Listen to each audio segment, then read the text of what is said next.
ذرفت عيونك دمعة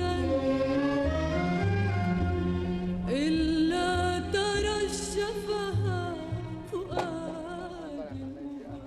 Each day, Joe Tatul does the rounds, delivering meals to those who are faltering amid the punishing realities of life in Lebanon.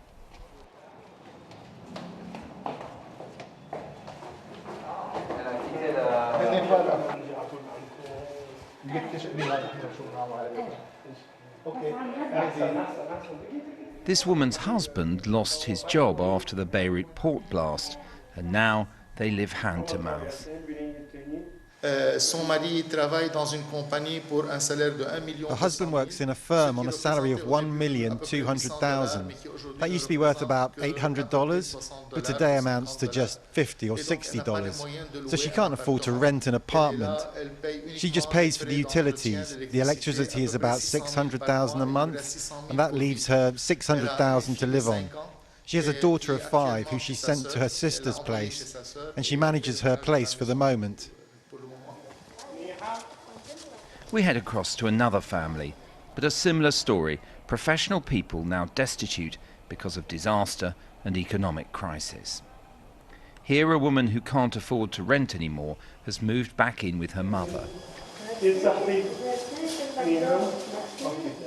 Many salaries have been crushed by rampant inflation. Originally established to help the elderly, this charity delivers food and medicine, and the numbers needing help have soared in the past 2 years. Actually, we had about 100 people, and today we're close to 600 per day. But of course, some people leave, some stay. 1,500 per day? Yes, but financially we have a limit. That wouldn't allow us to go on for more than 3 months like that. On the Corniche, Syrian refugee children sell flowers, but there are few takers. In so many ways, it feels like people are just about getting by. The UN says 74% of Lebanon's population is now living in poverty. Those businesses that steam on, like Tusk Coffee, know that the banks only allow small daily withdrawals and charge foreign currencies at old rates, which due to rampant inflation are punitive, as any foreign credit card holder soon finds out. So once you get into the subject of money, you get into a real looking glass world here. These 5 coffees, if you change them at the official rate, if you put your credit card down, for example, you'd be charged $67, over £50 for 5 coffees. But if you've changed your money on the black market, it'll cost you about $1 a coffee, less than £1 a time. And it's those kind of differences between what you can get for your money officially and what you can get on the black market that create opportunities for some people, but keep many others trapped, unable to access their money. Many affluent neighborhoods are emptying out. Lina Nakuz lives in Ashrafia.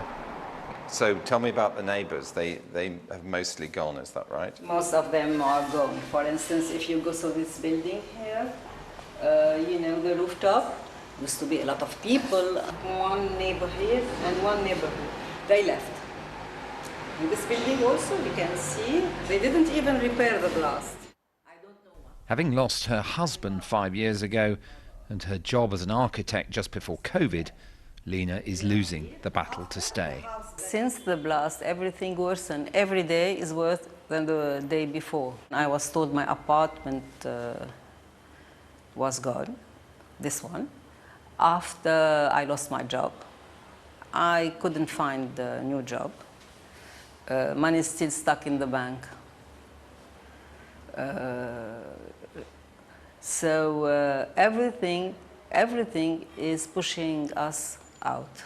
And people that don't go out, that means they don't have the possibility. It was supporting her daughter Maria's pre-medical studies that kept Lina here. But now Maria is telling her mother to leave Beirut. It's a quite tough decision because I wanted to stay here, to stay with my family, to feel like I'm I'm in my home. It's my home here. I don't want to leave.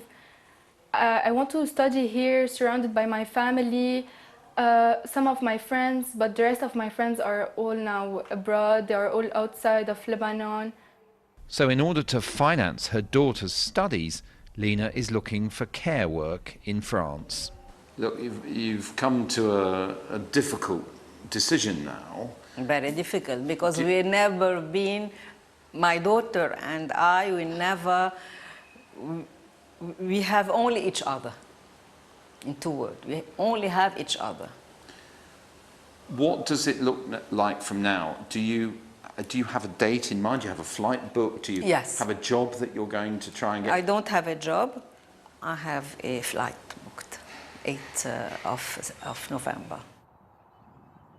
The cataclysmic port explosion of August 2020 was a body blow to a country already marred in crisis.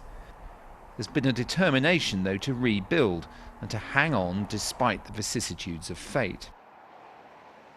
A luxury development near the port offered retail units rent-free for a year to traders and artists. Rana Salman makes art and is a branding consultant. She's determined to stay and knows that leaving carries shame. My God, that word is, yeah, it kind of hurts. But of course, like any business, I've opened and closed business quite a few times in Beirut, and it's you somewhere you kind of start doubting yourself and you feel like you're a failure. But look at it, I'm up again on my feet, and in every situation that's negative, you have to, I always believe in the British, the show must go on. So the show must go on. What am I supposed to do? Lock up and go back to my flat? Rana's rent holiday will be over soon, and she intends to sell her services to overseas businesses. But so many of her friends and fellow artists, her milieu, can't do that. Absolutely, the milieu has shrunk, I have to admit. I live a very simple, but yeah, I mean, the Beirut still celebrates, people go out and hang out, but yes, the milieu has shrunk, I have to admit. But I mean, I just have myself, my product, I live probably in my own bubble, but I've got to constantly look abroad. I'm not really interacting with too many people here, unfortunately, because a lot of them have left. This is a place where connections are made and abandoned as the circumstances demand. In this case, cables from generators carry private electricity supplies for many because the national grid is so unreliable. And when a local generator operator goes bust, someone else steps in, and the new wires go up. There are so many different power struggles going on here now that some fear open conflict could soon be added to the country's list of woes. I cannot imagine what also we have like a problem is no health, no food, no gas, no electricity, no hope. No hope because you know what happened in Ain al-Rumeni. I can feel it. I'm used to war. I can feel it. It's war. The reality of Beirut's present mess shows itself at nightfall. Wandering around here at night is really quite eerie. There's no street lighting, of course, because of the power situation, but very few of the flats are occupied. It's a wealthy part of the city, and one has to presume that the professionals and other well-off people who live here have gone. Now, there's shame involved in doing that, and there's no statistics. The government probably wouldn't want to share them, even if they had them. But you really get the feeling, to a considerable extent, of a society that's gone into hibernation.